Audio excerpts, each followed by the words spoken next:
Uh, On to the good, bad, and fugly this week in sports. Mike Hughes, you are a guest, so we will allow you to go first. Yes, sir. I'm keeping it all three the same. I want to keep it a bean. I'm going to be honest. I'm not going to sit here and be biased because my Bulls got stomped by the Bucks, but I also have to understand what situations they were in. My good, I have to give them Chi-Town legend Patrick Beverley, 14 points in the fourth quarter to beat the Chicago Bulls at home after being a Bull last season. They said you weren't good enough to be here. We're going to give Zach this extension. We can't pay you.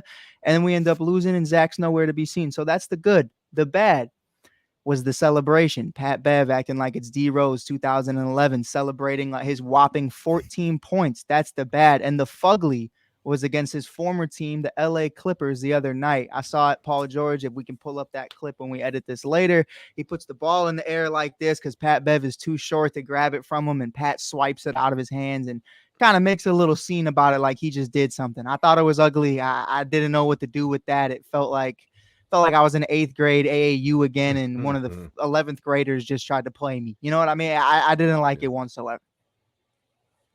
Nice. Yeah, Pat Bev, former Sixer. He was here for like 6 months, but it felt like 60 years. I love him. He's the guy.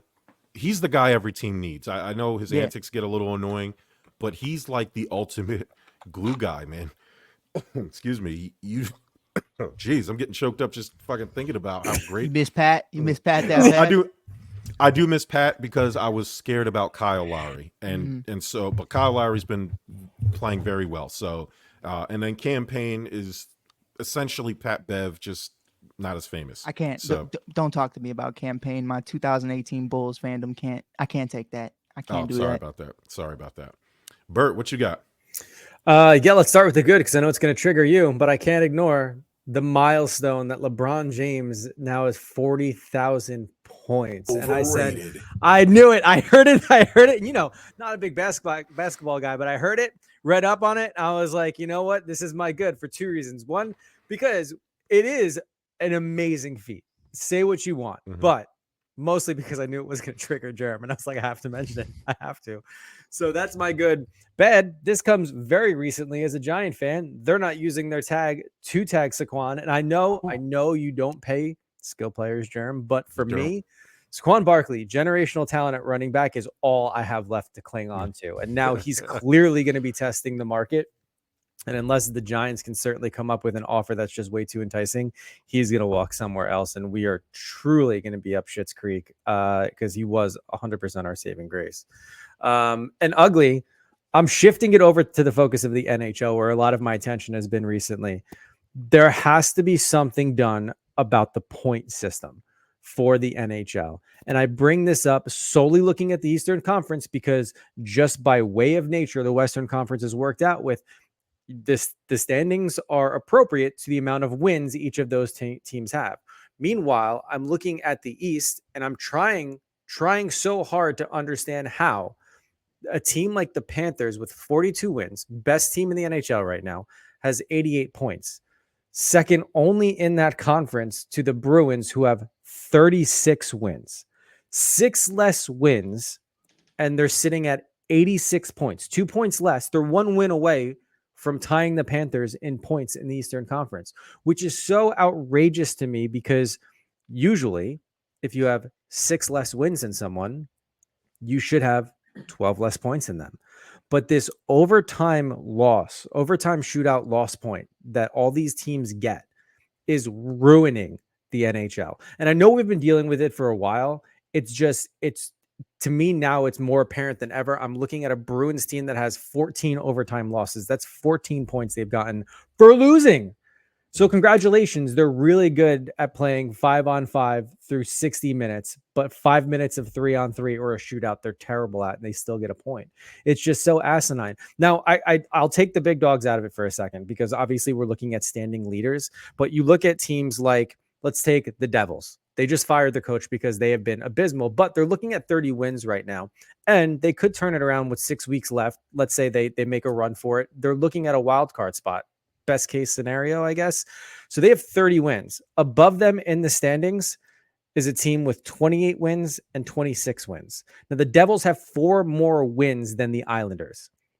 And the Islanders somehow have 66 points to the Devils 64. It does not make sense to me. To me, wins should equal higher standings, and that's it, 100%. And just be proud I got through that without even mentioning my Rangers, you know? Well, Bert, as Yeah. you were talking, I was quickly reading some tweets about it, and I also, there's a lot of people that don't agree, and Yeah. I don't know if they're just giving style points or quality wins or strength of schedule or whatever. I only had one thought while you were talking, and I was reading whose fault this is. Liberal media. Hey, you Of should be cour- paying attention because your Canes, they have the same amount of wins as the Bruins do with 8 less points than they do. It's wild to me. Same amount of wins, 8 less points. Yeah, so essentially that I think that's what they're doing, right? They're just saying quality wins, or like, let's say you play like a trash team like the Coyotes and you beat them by 1, but a team ahead of you might have beat them by 3 or 4. You're getting punished essentially for winning ugly, or things like that. But I agree. And Well, it's anything, because not it's a just 1 hockey. point differential, right? You get Right. 2 points to the winner, 1 point to the loser. I mean, there's an easy fix. Give 3 points to the winner, 1 point to the loser, or 2 and nothing. Like that. That's how you fix this to where it evens out a little bit more. But now I got to look at these power rankings every week and have the Bruins somehow be in the top 5. Like, are you fucking kidding me? It's like they're barely scraping top 10. I put them literally at 10.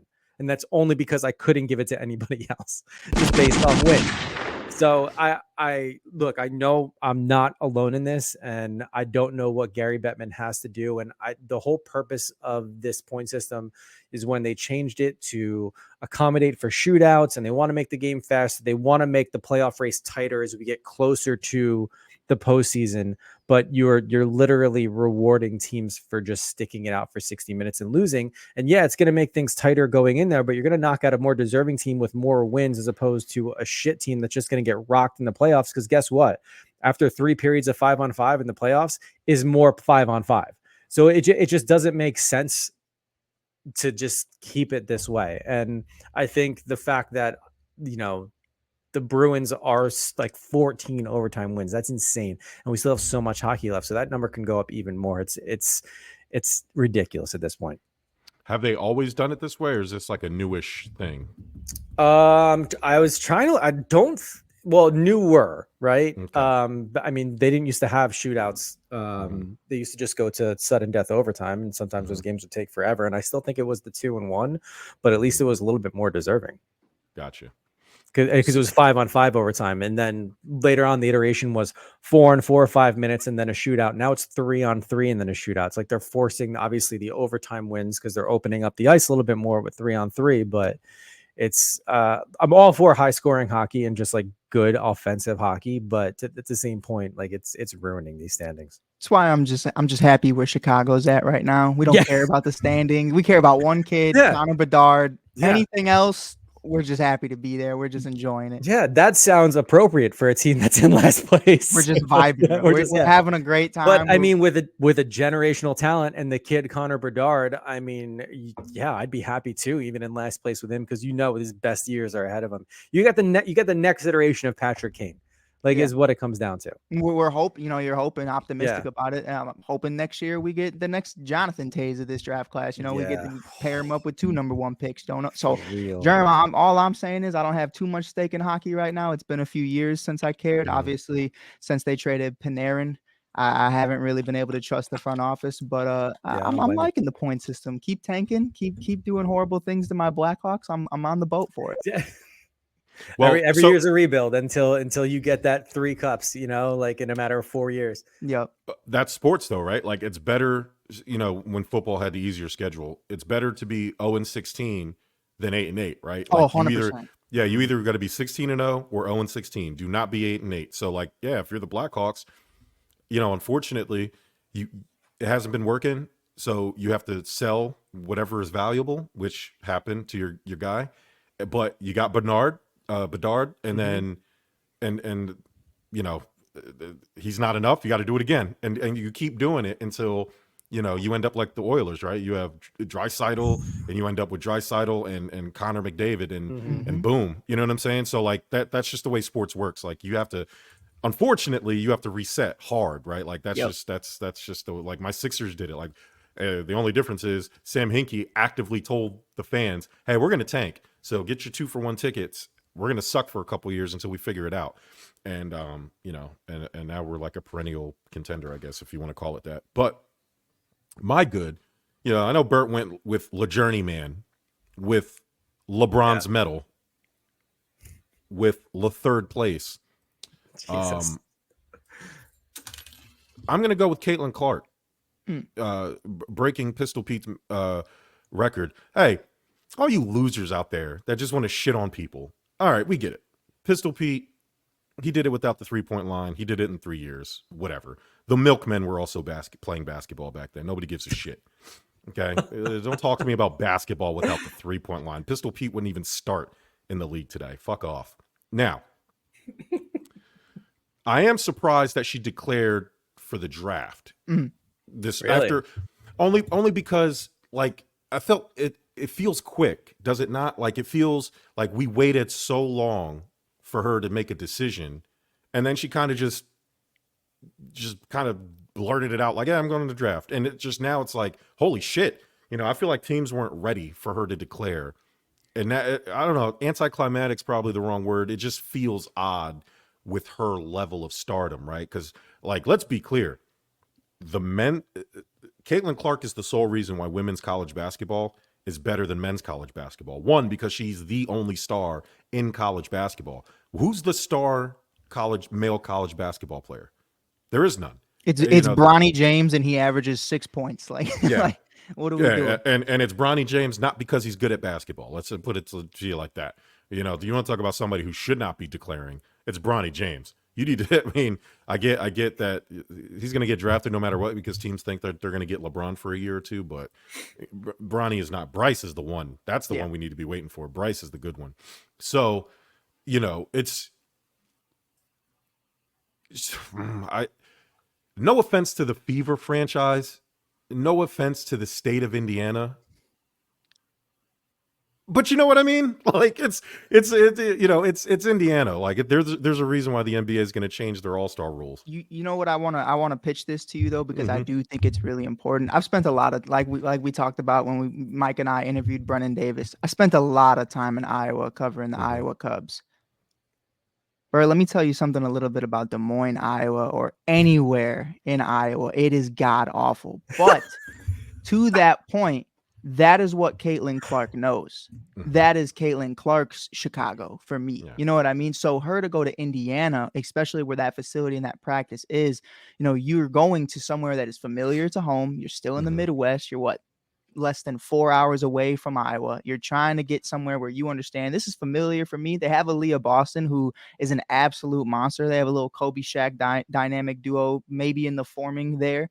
So yeah, I think it's kind of familiar. I think she would, not to say she can't handle the bright lights, because I know she can, but I think from a comfortability standpoint, I would rather be somewhere that's familiar to home, like in Indiana or a Wyoming, rather than an LA or a New York. Yeah, so and that's probably a good point, right? Like she's probably Iowa. There's not much going on but her. Corn and Caitlin Clark. It. Yeah, so people probably could twist that and is that she likes to be a big fish in a small pond, but what she's been able to accomplish, she kind of breaks that mold for me.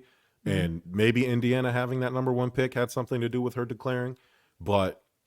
She's getting higher ratings than some NBA games, most NBA games. She's just such a phenomenon that, and the real difference is because men's college basketball, these guys are one and done, right? There's no 3-4 year guys that can kind of tell you the story that she's been able to tell. So that's, that's part of it. Also that she's just awesome. So, and there's not a standout like Ben Simmons, right? In college. I know I'm bringing it. I shouldn't even mention his name as a Sixers fan, but LSU Ben Simmons was good.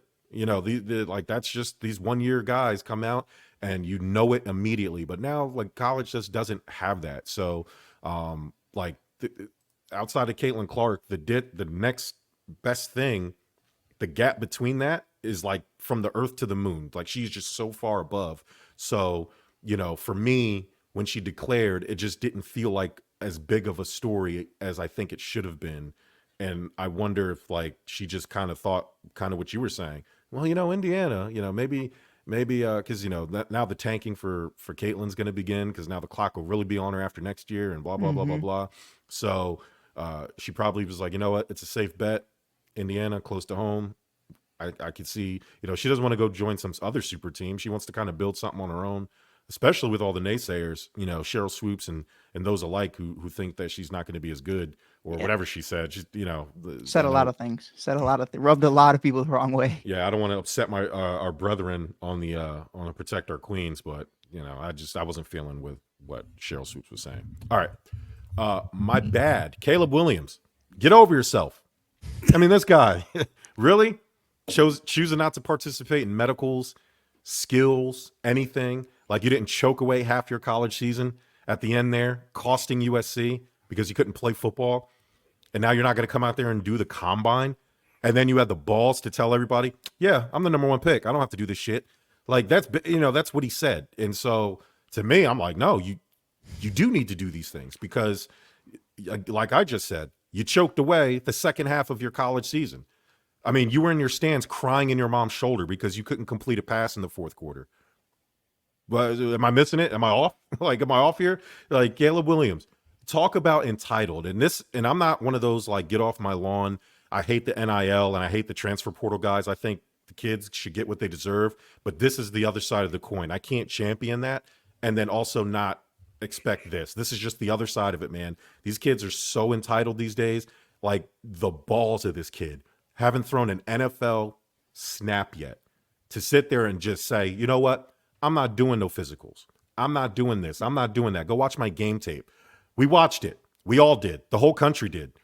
You know what happened? The guy that they said isn't going to be a first-round pick ended up winning the national title in J.J. McCarthy. We saw his tape, okay? And I have more faith that I can build around J.J. McCarthy because you know what I know he can do? He can win.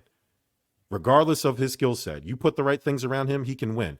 Caleb Williams, from day one, you were the guy. Everybody sat there and told me you were the guy. And what'd you do? You choked it away. All right. You choked worse than my entire Bang Bros tab. All of it. So you need to prove something to me. We watched your game film. Go out there like the rest of the guys who were about to get drafted. Bo Nix was out there, wasn't he? Yeah, who's the other? Michael Penix was out there.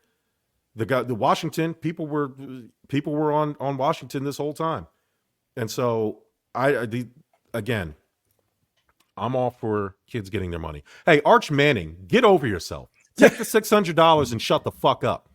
I don't know why I thought about that just now. Like he opted out of the college EA College Football 25. They're giving all the kids $600 and a copy of the game. And this asshole opted out. You're not even starting. Like, shut the fuck up. Like, you're a Manning, bro. Just get in the game. Stop being an asshole. Anyway, Caleb Williams, you crash and burn at the end of your season.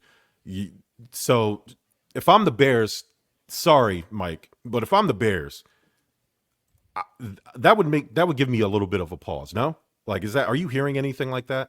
I mean, it's been We Want Field since day one. And, anything from January 12th or whenever the end of the regular season was for us from now has just been media, whether it's 670 The Score, ESPN. I'm not trying to name drop anybody, but it's everybody at this point. They just need something to talk about. No one cares about Jalen Johnson getting franchise tag today after today. Tomorrow, it's going to be right back to Caleb Williams and Justin Fields, and they're doing that for clicks. To me, just like you said, I'm basing what I saw from what I saw. I don't care what you say. I will say this, because fuck this. The greatest thing of bullshit in my life, whether it's Justin Fields or Caleb Williams, somebody needs PR training, because Justin's on the fucking 33rd podcast and he's talking about LeBron's better than Jordan. And now I got Caleb Williams telling me that Aaron Rodgers is the greatest football player of all time. Like, I don't know if neither of these guys want to go to Chicago, maybe Justin and Caleb hit each other and say, hey, man, we just got to do something to both get out of this situation. Let me go to ATL. I'll go home. You go home to Washington. All we have to do is shit on their greats and talk about their dads. And they mentioned both of them. They shit on the greats and MJ, and they shit on us for bringing up Aaron Rodgers. Like, you want to be the franchise quarterback of the Chicago Bears, and you're going to sit it in front of me at my table. I broke bread at the combine. Hey, man, you don't want to talk about your medics? That's perfectly fine. Ain't no thing but a chicken wing. We're chilling. It's fine. Who's your favorite player? Aaron Rodgers. Get the fuck out of my face, bro. Leave? Please leave. Not a good time. Justin Fields also said in that interview that he thinks that the Lions are dirty because they legally hit him while he's running out of bounds. They want him they want to allow him to run out of bounds. And I'm sitting there, and Amon Ra, the St. Brown brothers who do the podcast for 33rd Team, we're like, nah, man, that's just the way we're coached. Like Dan Campbell says, hey, if they're in bounds, I don't care if they have a toe. If they're in bounds, hit them, make them think twice. And Justin Fields just kind of shrugged it off, like, oh, I'm not feeling that. I'm not feeling that. You probably should feel that, Justin Fields, because if you were coached like that, you'd probably be in the NFC title game instead of the Detroit Lions. That's right. The problem with Justin Fields. And guys like who think like that, these kids, like this is where the old people like me and Bert kind of roll our eyes. Like, who the fuck are you? Right. Who the fuck? I mean, are you joking? Caleb Williams. And that goes to self-awareness. And me and Mike talked about this when we did the show last week. Justin Fields, if LeBron is your GOAT, that's fine. You are the quarterback of the Chicago Bears. You can't say that shit, dog. You can't say it. I don't care if you feel it. Just say, hey, LeBron, I love LeBron. I grew up watching him. Justin Fields, Ohio kid, whatever. I get it. Bro, you can't, in Chicago, you cannot say it, period. Right. You have to have more self-awareness than that. Caleb Williams, you know that Chicago has the number 1 pick, right? Like, you can't shout out the Chicago Bears, the guy who famously yelled at the camera, I own you, to Chicago. You can't say, yeah, that's my guy. I love Aaron Rodgers. Like, are you fucking crazy? Aaron Rodgers, like that's fucking. It reminded me of, it was immediately after the Bears drafted Trubisky. Someone pulled up an old tweet to where he wrote #GoPackGo, and immediately I was like, it's over, kid's over, and history wrote itself right after that. I mean, I get what you're saying, but you can't pull from his old tweets and be like, oh, of course. I mean, this situation, there's got to be wherewithal there to be like, where you are, your environment. Please don't say that shit. Exactly. It was horrible, man. It really, like, me personally, diehard Cubs fan. I could sit on the pod with you guys today with no Sox fans in sight and say that hat goes with damn near anything, and it's a beautiful hat. I'm not gonna sit out there publicly and say that at a Cubs game. Yeah, but I know it. You know it. It is what I mean. Jerm, I'm sorry, but 40K is 40K. I gotta respect game from Bron. Now, am I gonna go to the United Center, the house that MJ built, and say that, hey guys, did you hear LeBron got 40K today? No. What are you talking about? Like, it was crazy. I'm sorry, Jerm, I didn't mean to take anything there, but man, no, you're good. You're tough good. Week for a Bears fan. My Fugly's Tony Brothers. You took over from Scott Foster as the worst ref of all time. You tore your Achilles at the beginning of February, and I wish you kind of tore it for life. He immediately came back and gave Devontae Murray a tech for Devontae Murray just walking over and sitting on the bench and not talking to Tony Brothers. The league rescinded that tech, but the fact that he got it actually does affect things, because if he would have gotten another tech either in that game or before the league got a chance to review, he would have been suspended for a game. So it really could have cost Devontae Murray over a non-call or a foul call, and Devontae Murray just walked away from Tony Brothers. Tony Brothers followed him to the bench. Devontae Murray sat down, took a towel, just ignored him, and Tony Brothers, for whatever reason, gave him a technical foul. It's ridiculous. Referees have too much power or perceived power, and the referees need to start being held accountable. NFL, historically terrible refereeing this past season. Referees need to either start getting fined, or the referees need to start facing media, because it's starting to get out of control. Like it really is, and it bothers me about that. Speaking of LeBron, should LeBron get this question was raised because Allen Iverson is getting a statue in Philadelphia, and somebody else is getting a statue here soon. But People were asking if LeBron James should get a statue in L.A.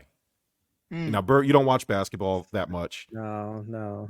But LeBron only has one title in L.A., and it was in the Disney bubble, not in front of fans, which a lot of people put an asterisk on. Yeah.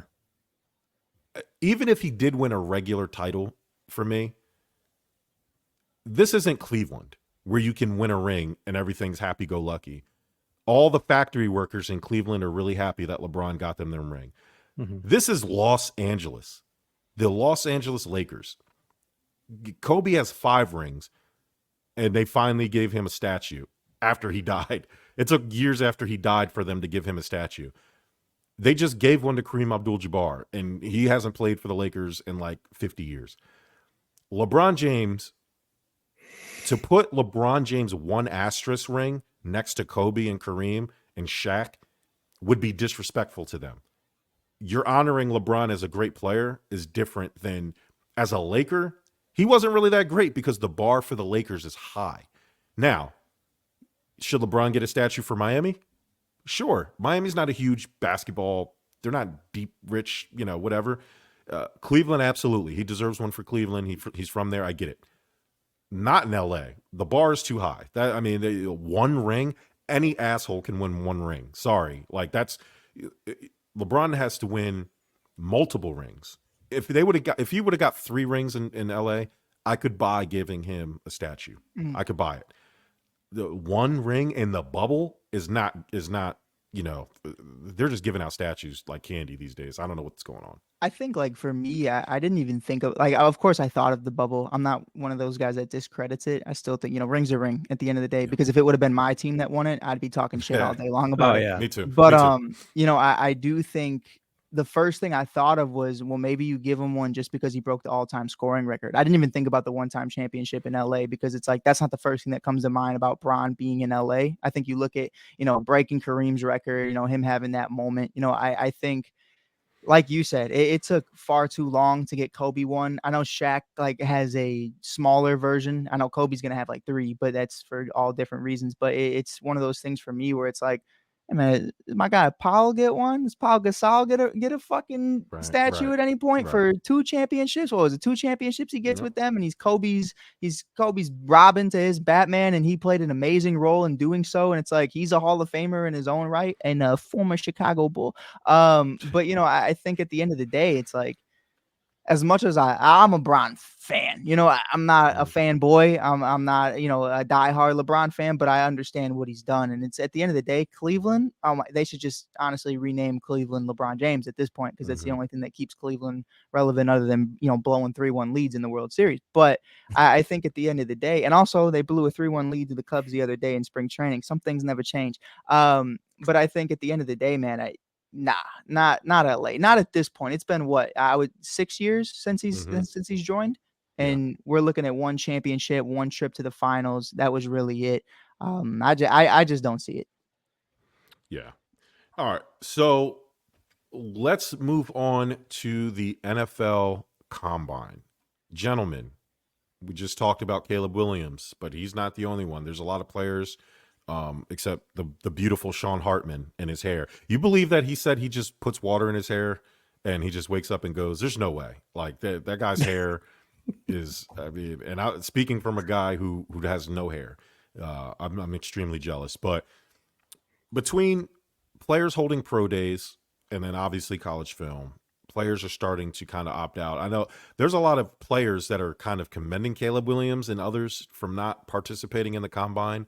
But to me, the Combine is a rite of passage. It's part of the process. And for players to start opting out is disrespectful, is probably a strong word, but it just doesn't feel right? The Combine is your gateway into the NFL. Go do the fucking bench press, go jump, go run the 40. That's part of the deal, man. Now, is there too much stock put into the Combine? Probably, right? People made fun of the way Josh Allen ran. Tom Brady looked like a fat, pudgy piece of shit. Yeah. And so, didn't he just run faster too at 40 something than he did at the Combine? Yeah. How? Yeah. Dr. Alex Gutierrez Guerrero. What is it? Alex Guerrero, his fake doctor that he somehow was sneaking onto the Patriots plane. It's probably something like that. Was a TB12 method, steroids.